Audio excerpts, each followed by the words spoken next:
नमस्कार, मी चंदू भैया।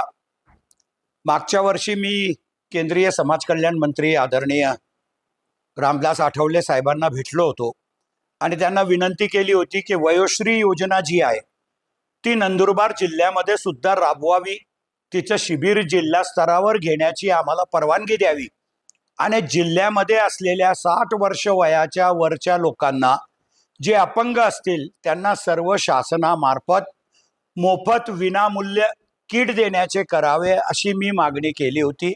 सुदैवानं ती माझी मागणी मान्य झाली आणि रामदास आठवले साहेबांनी मला पत्र दिलं की या आर्थिक वर्षातच म्हणजे 25-26 मध्ये 31 मार्चच्या आत नंदुरबार जिल्ह्यामध्ये सुद्धा शिबिर घेणं अत्यंत गरजेचं आहे।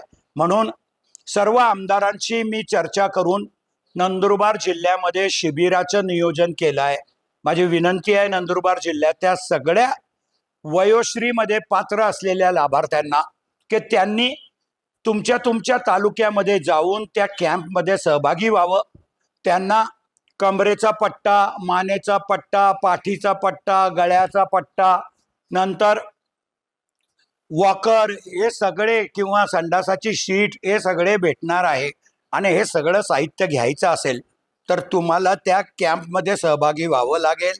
आधार कार्ड आणि ते घेऊनच यायचे आहेत। काय काय पाहिजे ते पण आम्ही प्रसिद्ध करतो आहोत, पण विनामूल्य आहे, सरकारचं शिबिर आहे।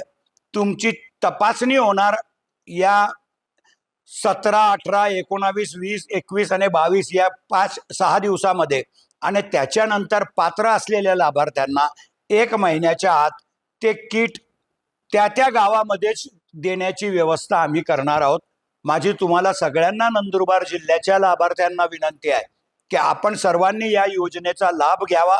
केंद्र सरकारची योजना आहे, पण दुर्दैवानं नंदुरबार जिल्ह्यात ती कार्यान्वित होत नव्हती आणि म्हणून आपण प्रयत्न केले आणि त्या योजनेचा लाभ सुद्धा नंदुरबारच्या लोकांना जास्तीत जास्त मिळवून देण्यासाठी मी आणि माझे सहकारी सर्व आमदार प्रयत्न करतो आहोत। माझी विनंती आहे आता की तळोदा तालुक्यामध्ये 17 तारखेला शिबिर आहे। 17 तारखेला माळी समाज मंगल कार्यालयामध्ये शिबिर आहे। त्या शिबिरामध्ये तळोदा तालुक्याच्या सगळ्या लोकांनी सहभागी व्हावं आणि पात्र लाभार्थ्यांना त्या दिवशी त्यांची निवड करण्यात येईल। नंतर शहादे तालुक्यामध्ये 18 तारखेला शिबिर आहे। 18 तारखेला शहादा नगरपालिकेच्या 9 आणि 16 श्रीराम कॉलनी जवळच्या शाळांमध्ये ते शिबिराचं आयोजन करण्यात आलेलं आहे।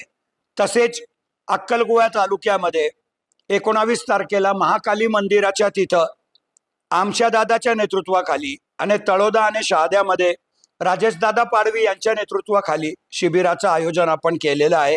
धडगावमध्ये सुद्धा 20/2 ला अध्यापक विद्यालय धडगाव इथं शिबिराचं आयोजन केलेलं आहे।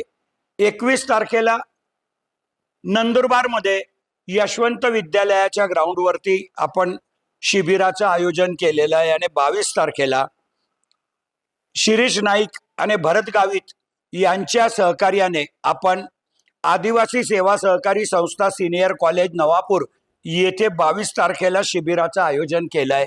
या साहीच्या साही शिबिरामध्ये नंदुरबार जिल्ह्यातल्या सर्व लाभार्थ्यांनी त्याचा लाभ घ्यावा आणि मोठ्या संख्येने 5000चं उद्दिष्ट आहे आपल्याला। 5000 लोकांना आपण साहित्य विनामूल्य फ्रीमध्ये निशुल्क देण्याची व्यवस्था केलेली आहे। ही संधी सुवर्ण संधी आहे आणि जिल्ह्याच्या सगळ्या पात्र लाभार्थ्यांनी त्याचा लाभ घ्यावा।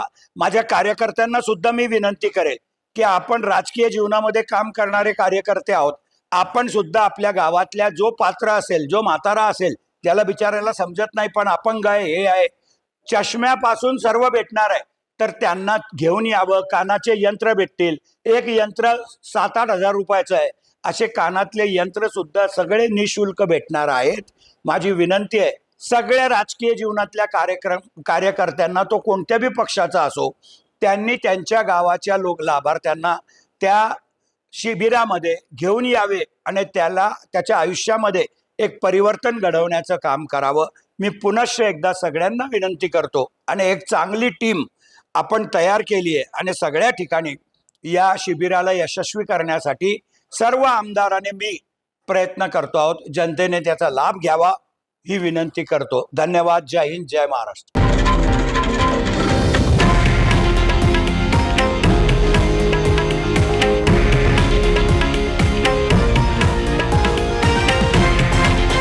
हे आहे देशातील नंबर 1 न्यूज नेटवर्क आणि आपण पाहत आहात TV9 मराठी, एकमेव.